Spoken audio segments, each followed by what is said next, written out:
Hi friends, good morning friends. अपनी तैयारी को आगे बढ़ाते हुए हम न्यू टॉपिक स्टार्ट करने वाले हैं। उसका नाम है सौरमंडल।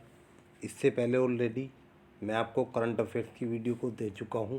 उनका क्रम ऐसे ही बढ़ता रहेगा और समय समय पर आपको हर सब्जेक्ट की वीडियोस इसी प्रकार क्रमबद्ध तरीके से मिलती रहेंगी। तो आइए बिना टाइम गंवाए मैं छोटी छोटी वीडियो बना रहा हूं और उनको जल्दी जल्दी से आप अपना रिवीजन करते रहेंगे उनसे।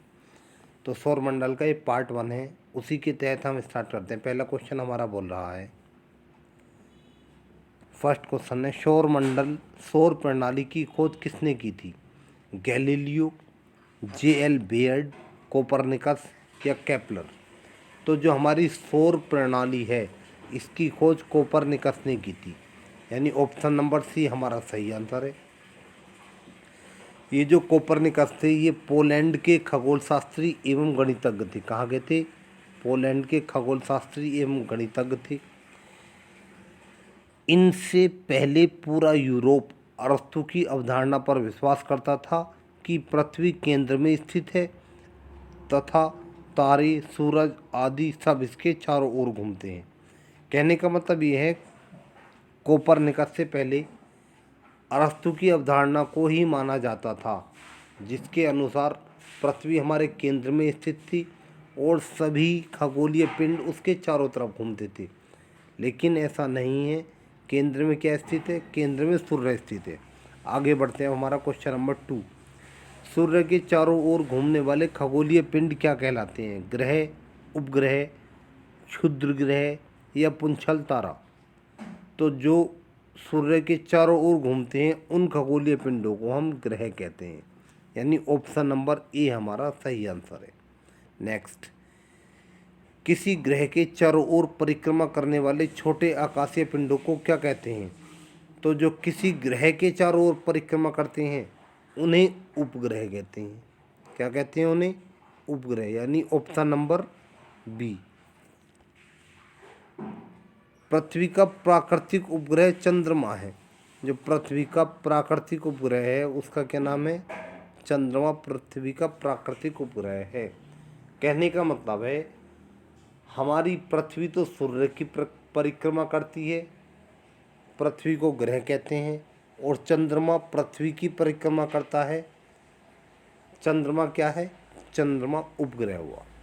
क्वेश्चन नंबर 4, ग्रहों की गति का नियम किसने प्रतिपादित किया? Newton, Kepler, Copernicus, Galileo? तो जो ग्रहों की गति का नियम था इसका प्रतिपादन केपलर ने किया था। केपलर ने ग्रहों की गति के नियम का प्रतिपादन किया और बताया कि प्रत्येक ग्रह सूर्य के चारों तरफ किस प्रकार से गति करते हैं। नेक्स्ट क्वेश्चन नंबर 5, सूर्य से बढ़ती दूरी के अनुसार ग्रहों का निम्न में से कौन सा क्रम सही है? बुध, शुक्र, पृथ्वी, मंगल। दूसरा ऑप्शन है बुध, पृथ्वी, मंगल, शुक्र। थर्ड ऑप्शन है बुध, मंगल, पृथ्वी, शुक्र। फोर्थ ऑप्शन है बुध, मंगल, शुक्र या पृथ्वी। तो इसमें जो हमारा ऑप्शन होने वाला है, ऑप्शन नंबर है हमारा ए, बुध, शुक्र, पृथ्वी, मंगल। और हमको इसी क्रम में याद कर लेने हैं ये। पहले हमारा बुध आता है, फिर हमारी पृथ्वी, फिर शुक्र, बुध, शुक्र, पृथ्वी, मंगल, बृहस्पति, शनि, अरुण, वरुण। कितने हो गए? 1 2 3 4 5 6 7 8। ठीक है, पहले कौन सा आया?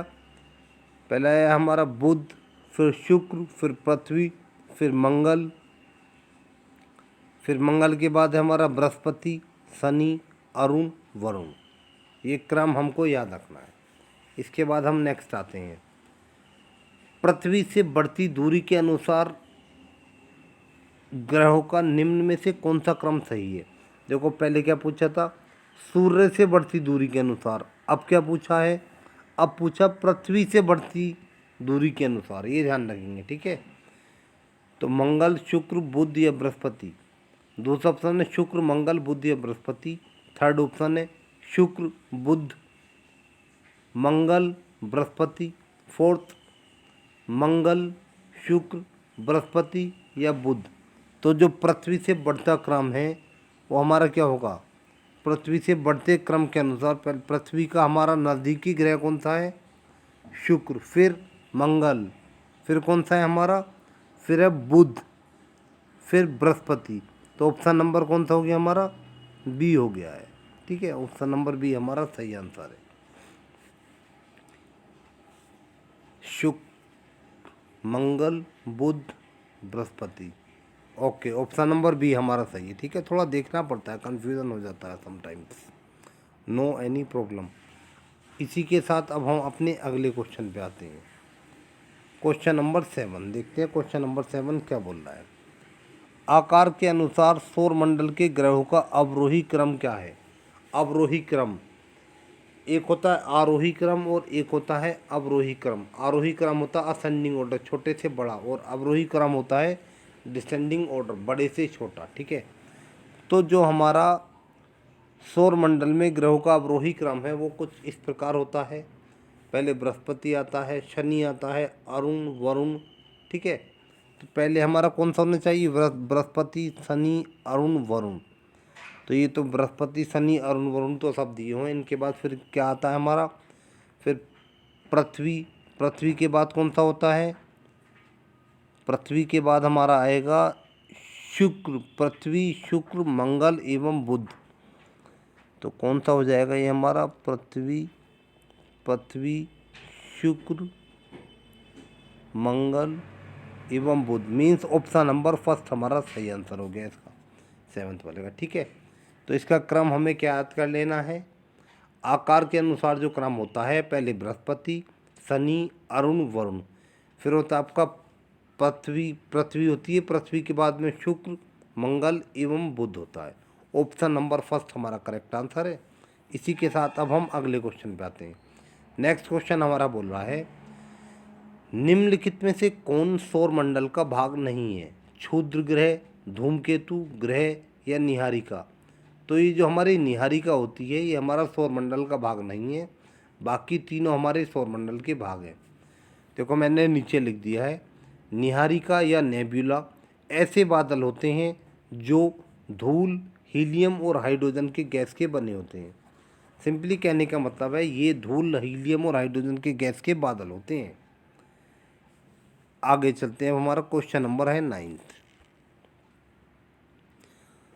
अंतरिक्ष में कुल कितने तारामंडल हैं, 87, 88, 89 या 90। तो अंतरिक्ष में जो हमारे तारामंडल हैं उनकी संख्या है 89, यानी कि 89, ऑप्शन नंबर सी। ठीक है, तारामंडल होते क्या है, आकाश में दिखने वाले तारों के समूह को हम तारामंडल कहते हैं। सबसे बड़ा तारामंडल कौन सा है, सबसे बड़ा तारामंडल हाइड्रा है। हम देखते हैं ना आकाश में, जैसे कहते हैं सप्तऋषि वगैरह, ये सब हमारे तारामंडल होते हैं, तारों का समूह जो होता है उसे तारामंडल कहते हैं। वर्तमान में 89 तारामंडल स्थित हैं और इनमें सबसे बड़ा तारामंडल है उसका नाम है हाइड्रा। अगले क्वेश्चन पे आते हैं अब हम। नेक्स्ट हमारा क्वेश्चन क्या बोल रहा देखते हैं। अगला क्वेश्चन अब हमारा क्वेश्चन नंबर 10। निक्स ओलंपिया कोलंबस पर्वत किस ग्रह पर स्थित है, बुध, शुक्र, पृथ्वी या मंगल। तो ये जो आपका निक्स ओलंपिया कोलंबस पर्वत जो है ये मंगल ग्रह पर स्थित है। और ये कितना ऊंचा है, ये 24 किलोमीटर ऊंचा है। 24 किलोमीटर ऊंचा यह पर्वत हमारे सौर मंडल का सबसे ऊंचा पर्वत है। इम्पोर्टेंट, अक्सर आता रहता है एग्जामों में। हमारे सौरमंडल का सबसे ऊंचा पर्वत कौन सा है, निक्स ओलंपिया कोलंबस पर्वत, जो किस ग्रह पर स्थित है, ये मंगल ग्रह पर स्थित है। ठीक है, क्वेश्चन नंबर 11। पार्थिव ग्रहों की संख्या कितनी है, पार्थिव ग्रहों की संख्या कितनी है। तो सबसे पहले हमें यही जानना है कि पार्थिव ग्रह होते कौन से हैं। पार्थिव ग्रह वे ग्रह होते हैं जो पृथ्वी के साथ रख दिखते हैं, पृथ्वी के समान दिखाई देते हैं। तो जो पृथ्वी के आसपास के ग्रह हैं, आरंभ के 4 ग्रह हैं, हमारे सौरमंडल के आरंभिक 4 ग्रह हैं, उन्हें हम पार्थिव ग्रह कहते हैं। ठीक है, संख्या कितनी है इनकी, 4, आरंभिक 4 ग्रह जो हैं, यानी ऑप्शन नंबर बी। आंतरिक ग्रहों को पार्थिव ग्रह कहते हैं क्योंकि ये पृथ्वी के समान होते हैं, इसलिए पार्थिव ग्रह कहा जाता है। ठीक है, इसी के साथ हमारा क्वेश्चन नंबर 12 आएगा। क्वेश्चन नंबर 12 हमारा बोल रहा है, किन दो ग्रहों को छोड़कर शेष सभी ग्रह सूर्य के चारों ओर वामाव्रत घूमते हैं। कहने का मतलब ये है, हमारे जो ग्रह हैं वे दक्षिणाव्रत घूमते हैं, लेकिन पृथ्वी के दो ग्रह ऐसे हैं जो वामाव्रत घूमते हैं। हमें उनके नाम बताने हैं। तो वे दो ग्रह हैं आपके शुक्र और अरुण, यानी कि ऑप्शन नंबर 4। ये दोनों ग्रह क्या घूमते हैं? पश्चिम। ये दोनों ग्रह पूर्व से पश्चिम घूमते हैं। बाकी सारे ग्रह कैसे घूमते हैं? बाकी सारे ग्रह पश्चिम से पूर्व दिशा में घूमते हैं, जिस दिशा में हमारी पृथ्वी घूमती है। ठीक है, नेक्स्ट क्वेश्चन नंबर 13, ब्रह्मांड में विस्फोटी तारा कहलाता है धूमकेतु, उल्का, लुब्धक या अभिनव तारा। तो जो अभिनव तारा होता है ना, नया तारा बनना होता है पुराने तारे विस्फोट के, पुराने तारे में विस्फोट होने के बाद जब नया तारा बनता है उसे अभिनव तारा कहते हैं। तो इसका आंसर तो हमारा अभिनव तारा है। लेकिन विस्फोटी तारा इसे क्यों कहते हैं? सुपरनोवा ब्रह्मांड में होने वाले सबसे खतरनाक दुर्घटनाओं में से एक है, जिसमें कोई पुराना तारा अपने अंतिम समय में बहुत बड़े विस्फोट के साथ फटता है। ये एक इस प्रकार की दुर्घटना है जब कोई तारा होता है, बहुत पुराना होता रहता है, बहुत पुराना होते होते वो सिकुड़ता रहता है। सिकुड़ते सिकुड़ते एक समय ऐसा आता है कि जब वो बहुत ही अत्यंत सीमा तक सिकुड़ जाता है, तो उसमें बहुत तगड़ा विस्फोट होता है।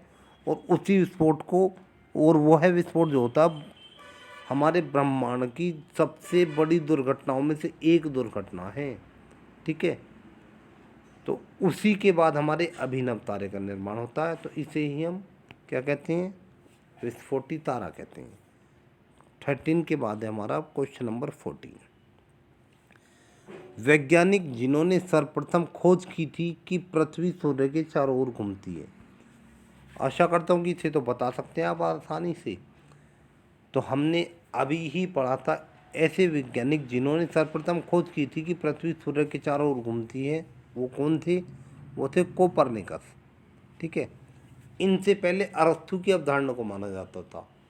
अरस्तु की अवधारणा क्या थी? उनकी अवधारणा यह थी कि पृथ्वी केंद्र में स्थित है और बाकी अन्य पृथ्वी के चारों ओर घूमते हैं, जैसे चंद्रमा, अन्य तारे, ये पृथ्वी के चारों ओर परिक्रमा करते हैं। लेकिन ऐसा नहीं है, केंद्र में हमारे क्या है? सूर्य, और उसी सूर्य की परिक्रमा सब करते रहते हैं दीर्घवृत्ताकार पार्क में। ठीक है, पथ में उसके चारों ओर घूमते रहते हैं। नेक्स्ट क्वेश्चन है हमारा क्वेश्चन नंबर 15, निम्नलिखित में से कौन सा ग्रह नहीं है जिसे प्राचीन भारतीय ग्रह मानते थे? सूर्य, मंगल, शुक्र या शनि। तो प्राचीन भारतीय जो थे, प्राचीन कल्पना के अनुसार सूर्य को ग्रह माना जाता था, लेकिन सूर्य एक ग्रह नहीं है, सूर्य एक तारा है। सूर्य ग्रह ना होकर तारा है। ठीक है, पृथ्वी से कितनी दूर स्थित है? पृथ्वी से सूर्य की दूरी लगभग ये है आपकी 14 करोड़ 96 लाख किलोमीटर दूर स्थित है, जो हमारे पृथ्वी और सूर्य के बीच की दूरी। ठीक है, क्वेश्चन नंबर 15 हो गया ये हमारा। नेक्स्ट है हमारा क्वेश्चन नंबर 16, सूर्य के संगठन में सहायक गैस हैं ऑक्सीजन और कार्बन डाइऑक्साइड, हीलियम और ऑक्सीजन, हीलियम और नाइट्रोजन, या हाइड्रोजन और हीलियम। तो जो सूर्य के संगठन में गैसें सहायक होती हैं वे हमारी हाइड्रोजन और हीलियम। ठीक है, जो हमारा सूर्य का संगठन होता है उसमें 74% तो हाइड्रोजन होती है और 24% हीलियम होती है। ठीक है, बाकी 2% के अंदर अन्य गैसें होती हैं। मुख्य रूप से हमारे सूर्य का निर्माण हाइड्रोजन और हीलियम के द्वारा होता है। क्वेश्चन नंबर 17, सूर्य के मध्य भाग को क्या कहते हैं? जो सूर्य का मध्य भाग है वह क्या कहलाता है? तो सूर्य के मध्य भाग को हम कहते हैं प्रकाश मंडल। ठीक है, ऑप्शन नंबर बी, सूर्य का मध्य भाग प्रकाश मंडल कहलाता है, और सूर्य का ऊपरी भाग जो है उसे वर्णमंडल कहते हैं। ठीक है, वर्णमंडल क्या है हमारा? सूर्य का ऊपरी भाग। देखो नेक्स्ट क्वेश्चन में लिखा हुआ है, सूर्य के ऊपरी भाग को क्या कहते हैं? तो सूर्य का ऊपरी भाग हमारा क्या हो जाएगा? सूर्य का ऊपरी भाग हो जाएगा हमारा वर्णमंडल। नेक्स्ट क्वेश्चन पे आते हैं हम। सूर्य सदैव पूर्व से निकलता है क्योंकि पृथ्वी पश्चिम से पूर्व की ओर घूमती है, पृथ्वी पूर्व से पश्चिम की ओर घूमती है, यह पूर्व में स्थित है, या इनमें से सभी। तो सिंपल मैंने अभी आपको बताया था, पृथ्वी की गति होती है हमारी पश्चिम से लेकर पूर्व तक। यही कारण है कि सूर्य सदैव पूर्व से निकलता हुआ प्रतीत होता है। ठीक है, हमने भी पढ़ा था ना, 2 ग्रह हमारे ऐसे हैं जो पूर्व से पश्चिम की ओर घूमते हैं, बाकी सभी ग्रहों की गति पश्चिम से पूर्व की ओर है। और यही कारण है कि सूर्य सदैव पूर्व से निकलता हुआ प्रतीत होता है। इसके बाद अब हम आते हैं क्वेश्चन नंबर 20। क्वेश्चन नंबर 20 हमारा क्या बोल रहा है, एक ग्रह की अपने कक्ष में सूर्य से अधिकतम दूरी को क्या कहा जाता है। देखो, जैसे सपोज ये हमारा है सूर्य, ठीक है, इस सूर्य के चारों ओर जो हमारी पृथ्वी घूमती है वो वृत्ताकार पथ में ना घूमकर, वृत्ताकार पथ में न घूमकर कैसे, दीर्घ वृत्ताकार पथ में घूमती है। ठीक है, दीर्घ वृत्ताकार पथ में घूमते हुए जब पृथ्वी की अधिकतम दूरी हो जाती है, मान के चलो पृथ्वी यहाँ से चली चली और यहाँ पे है वर्तमान में, तो जब पृथ्वी की सूर्य से अधिकतम दूरी होती है तो उस स्थिति को हम क्या कहते हैं, तो उस स्थिति को कहते हैं अपसोर। ठीक है, उस स्थिति को हम अपसोर कहते हैं। और ये अपसोर की स्थिति कब होती है, ये अपसोर की स्थिति होती है 4 जुलाई की। ठीक है, ये अपसोर की स्थिति 4 जुलाई की होती है, 4 जुलाई। सपोज ये हमारा सूर्य है, इसके चारों तरफ पृथ्वी घूम रही है, तो 4 जुलाई को ऐसी स्थिति होती है जब सूर्य पृथ्वी से अधिकतम दूरी पर होता है। इस स्थिति को हम अपसोर कहते हैं। और 3 जनवरी को ऐसी स्थिति होती है जब जब हमारी पृथ्वी सूर्य के निकटतम होती है, तो उस स्थिति को कहते हैं उपसोर। ठीक है, कहने का मतलब अधिकतम दूरी अपसोर और न्यूनतम दूरी अपसोर। इसका उत्तर हमारा अधिकतम पूछा है तो इसका उत्तर है हमारा बी। ठीक है, इसी के साथ सौरमंडल का फर्स्ट पार्ट पूरा हो गया है। इसका पीपीटी मैं टेलीग्राम में डाल दूंगा, वहाँ से आप लोग ले सकते हैं। और इसके अभी कई सारे पार्ट बनने हैं, समय समय पर आपको ऐसे मिलते रहेंगे। पढ़ते रहें, स्वस्थ रहें। जल्दी ही नेक्स्ट वीडियो में आपको मिलता हूँ, तब तक के लिए गुड बाय।